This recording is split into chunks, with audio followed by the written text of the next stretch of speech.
విక్కీ వాళ్ళ ఇంట్లో సీతారాముల కళ్యాణాన్ని చాలా ఘనంగా జరుపుతూ ఉంటారు. ఇంతలో అక్కడ ఉన్న పద్మావతి, విక్కీ వాళ్ళు అయితే సీతారాముల కళ్యాణాన్ని జరిపించడానికి జంటగా కూర్చొని ఉంటారు. ఇంతలో అక్కడ ఉన్న పద్మావతి అయితే ఈ సీతారాముల కళ్యాణం లాగే మా కళ్యాణం కూడా ఇంకొకసారి జరిగుంటే చాలా బాగుండని చెప్పేసి అయితే అనుకుంటూ ఉంటుంది.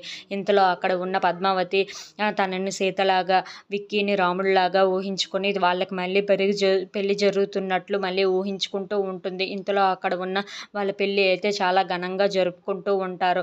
ఇంతలో అక్కడ ఉన్న పద్మావతి అయితే చాలా నవ్వుకుంటూ ముసుముసులు నవ్వులు నవ్వుతూ ఉంటుంది. అది చూసిన విక్కీ అయితే ఏంటి పద్మావతి ఎందుకు అలా నవ్వుకుంటున్నావు అని చెప్పేసి అయితే అంటూ ఉంటాడు. ఆ మాటలకి అక్కడ ఉన్న పద్మావతి అయితే ఏమీ లేదు సారు మామూలుగానే అని చెప్పేసి అయితే అంటూ ఉంటుంది. ఆ మాటలు వినగానే అక్కడ ఉన్న విక్కీ అయితే సరే నువ్వు పూజ మీద కాన్సన్ట్రేషన్ చెయ్యి అని చెప్పేసి అయితే అంటూ ఉంటాడు. ఆ మాటలకి అక్కడ ఉన్న పద్మావతి అయితే సరే సారు నేను పూజలోనే ఉన్నాను అని చెప్పేసి అయితే అంటూ ఉంటుంది. అబ్బా మాకు నా కలలో వచ్చిన విధంగా మాకు మళ్ళీ పెళ్లి జరిగి ఉంటే ఎంత బాగుండో కదా అని చెప్పేసి అయితే అనుకుంటూ ఉంటుంది.